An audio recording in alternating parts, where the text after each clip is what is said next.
Hey, Dr. Karan here again, and in this video, I'm going to talk about testosterone for muscle building, non-medical use, potential benefits are muscles and performance. So, increased muscle mass and strength.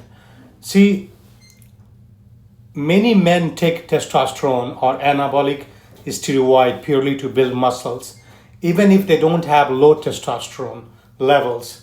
And I wanted to discuss this because over the years, I've seen and treated several of them with several issues, long-term issues because of exposure to high dose of testosterone. And so I'm going to talk about the benefits and risk of using testosterone for muscle enhancement rather than medical necessity. So potential benefit is increased muscle mass and strength because of faster muscle protein synthesis, enhanced recovery after workout, and reduced body fat.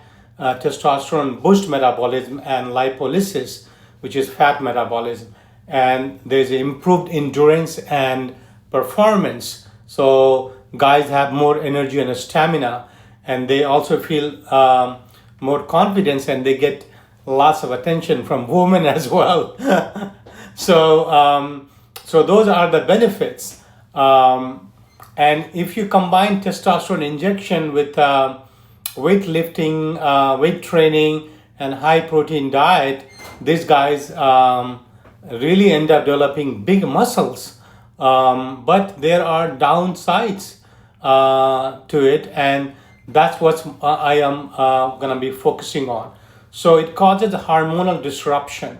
It causes testicular shrinkage, low sperm count, and infertility because of negative feedback loop. These guys develop gynecomastia, which is boobs, because a high dose of testosterone also converts into estrogen, and that causes breast tissue to get bigger. Heart and blood risk. There's a increased red blood cells production from bone marrow that leads to a condition called polycythemia and risk of stroke and blood clot. High blood pressure risk, abnormal cholesterol, it increases LDL, bad cholesterol, and lowers HDL, good cholesterol. There's a risk of heart attack and sudden cardiac event, and that's the reason lots of bodybuilder and WWF people, they die very young. And so that was one of the thing happened. It one of my patient who was quite popular in town and ended up dying early. Mental health and behavior. There's quite a bit of mood swings, irritation, roid rage, anxiety, aggression, mania, depression when stopping the therapy. It causes crashing effect. Prostate concern. It may worsen the enlarged prostate, can increase PSA levels. It does not cause the prostate cancer itself, but if there is a prostate cancer or undiagnosed prostate cancer, it can make it worse. It worsens sleep apnea for sure, poor quality of sleep from hormonal fluctuation. And legality and ethics. Prescription testosterone is legal only for men with medical indication.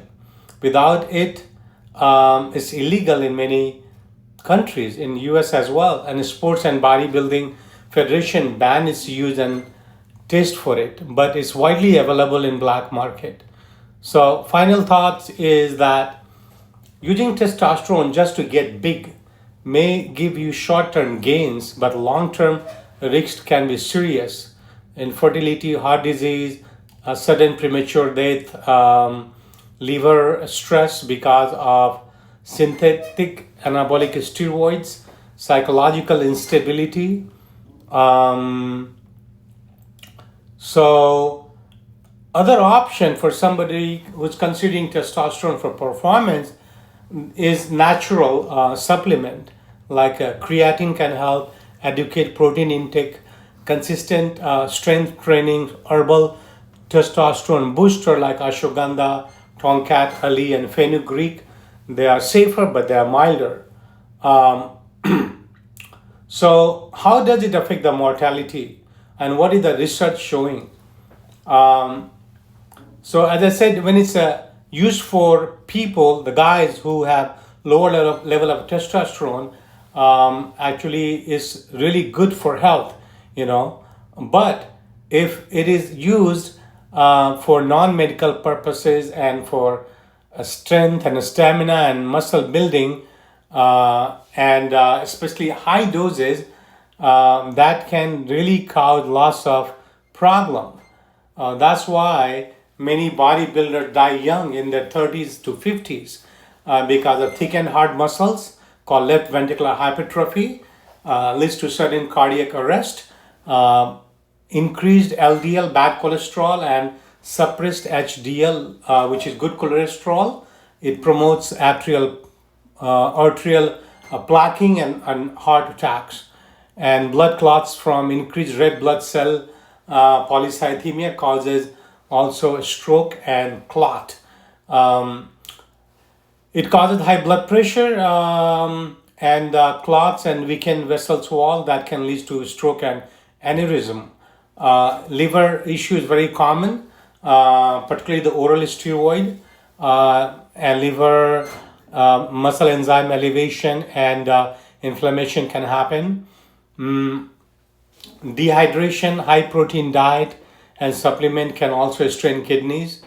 Hormonal collapse after stopping body's natural testosterone production, and so somebody is using for a while and you stop all of a sudden, and there is a suppression of natural testosterone production, so there is a hormonal collapse, and that leads to depression, infertility, anxiety, weakness, testicular atrophy, and hypogonadism. Long-term effect on your psyche is mood disorder, aggression, paranoia, depression, suicidal thoughts, body dysmorphia, never feeling big enough, fuel this continuous or continuous abuse. You know, at the same time, some guys, they're also taking other medication like growth hormone, diuretics, stimulant, and painkiller. Those are dangerous combination. They can cause electrolyte imbalances and arrhythmia of heart.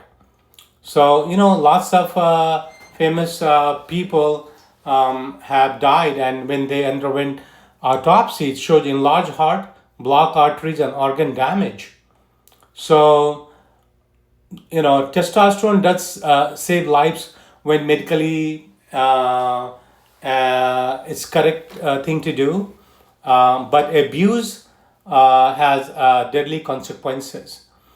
So, and it's not worth dying too young, in my mind, in my view.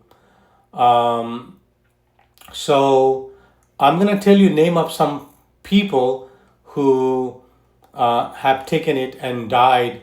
They're famous people, and so I'm sure you guys know about Andreas Munzer, died age of 31. Rich Piana died age of 46. Dallas McCarver died at age of 26. Mohammed Benaziza died at age 33. Mike Matarazzo died at 48. Luke Sando died at age 30. Greg Kovacs died at age 44. Nasser Sonbari died at age 47. And WWF guy Eddie Guerrero died at age 38. Chris Benoit died at age 40. Ultimate Warrior died at 54. Rick Rude died at age 40. Mr. Perfect, Kurt Hennig died at age 44. British Bulldog, he died at age 39. Andrew Martin, he died at age 33. Crash Holy died at age 32. Umaga, Edward Fadu died at age 36.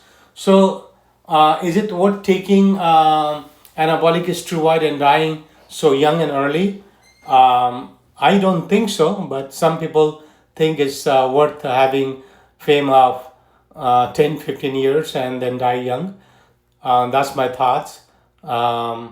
Thanks for watching, and we'll be back again tomorrow with the next video.